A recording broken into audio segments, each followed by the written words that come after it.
Pekný deň, milí Žilinčania, vítam vás pri podcaste poslaneckého klubu Iná Žilina. Ja som veľmi rád, že prvým hosťom tejto relácie je Jozef Augustín. Jožko, vítaj. Dobrý deň, ahojte. Jožko, taká začiatočnícka otázka, poslanecká, politická. Ty si bol dlhšieho času v rámci svojho štvoročného volebného obdobia ako nezaradený poslanec. Teraz si sa rozhodol ísť do zoskupenia Iná Žilina. Čo ťa k tomuto viedlo? Prečo si sa rozhodol ísť takýmito krokmi? Nezaradený poslanecom od roku 2019, rok aj niečo som pôsobil v spojenom poslaneckom klube. Potom ako sa rozpadol, stal som nezávislým poslancom, kde som spolupracoval pri viacerých prospešných návrhoch pre mesto, pre obyvateľov. Najviac z toho som sa zhodoval názorovo a najbližšie mi bol klub Iná Žilina a preto som sa rozhodol vstúpiť do ich klubu. Verím, že táto spolupráca bude dobrá a bude pokračovať aj po jesenných voľbách. Jesenné voľby to je asi to gro aj tej našej komunikácie. My tak troška nadnesene hovoríme, že vy, ktorí ste v tom volebnom obvode číslo 8, máte najťažší, pretože máte tam až 8 obcí, takže keď vy prejdete od Budatín, Vráne až po Mojšovú Lúčku, to je neskutočne náročné. Ako sa to dá zvládať toto a hlavne ako sa to dá ukotviť v tom reálnom živote, pretože niekedy ti musí ten telefón zvoniť doslova každý jeden deň. Áno, tu máš pravdu. S tým životom, najmä súkromným, je to niekedy ťažké zladiť, lebo keď vám volá niekto v jeden deň z Mojšovej Lúčky, potom zo Zástrania, čo je od seba okolo 17 km, tam a späť 34 a niekedy tam idete aj dvakrát za deň a robíte to popri práci, tak nie je to jednoduché. Samozrejme je to aj na úkor niekedy toho rodinného času, ale snažím sa to nejako tak vyvážiť, aby to bolo účelové pre obyvateľov, čo najviac práce odrobiť, ale nezanedbávať rodinu. Aj keď možno rodinní príslušníci by s týmto nesúhlasili, za čo sa im aj takto prostredníctvom tohto interviu ospravedlňujem a budem sa snažiť čo najviac venovať rodine a najmä mojej dcére, ale hovorím... A vydržia do konca októbra však, vydržia.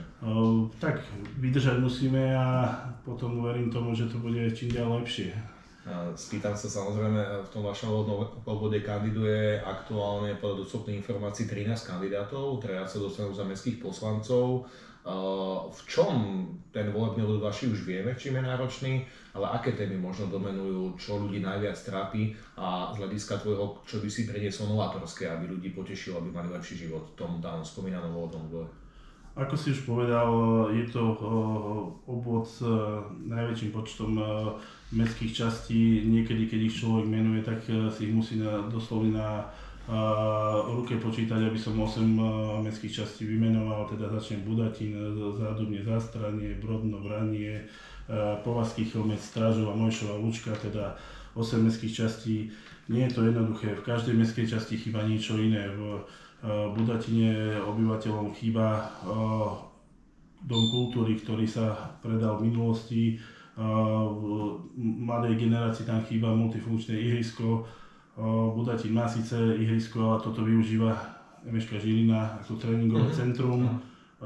V tom čase, keď ho preberal, bolo to ihrisko v žalostnom stave, oni ho prerobili na veľmi moderné tréningové centrum, ktoré využívajú dodnes a myslím, že do nejakého roku 2028 tam majú platnú nájomnú zmluvu s mestom.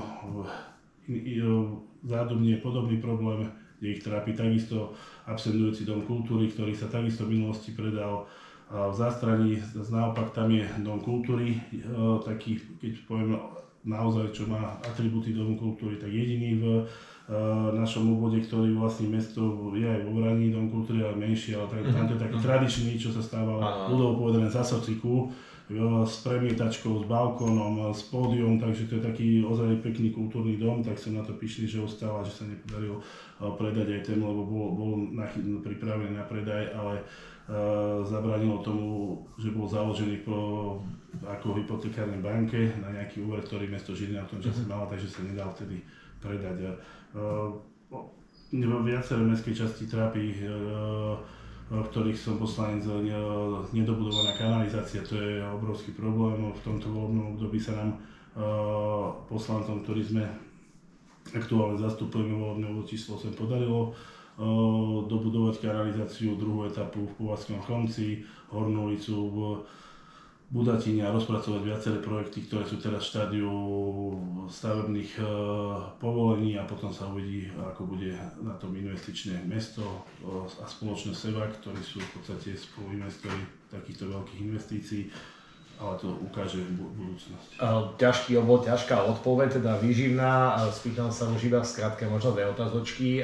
Žilinčania možno poznajú kompetencie mestského zastupiteľstva rovnako ako primátora, ale vy len nehlasujete o kompetenciách svojho volebného obvodu, ale aj o starostiach všetkých Žilinčanov.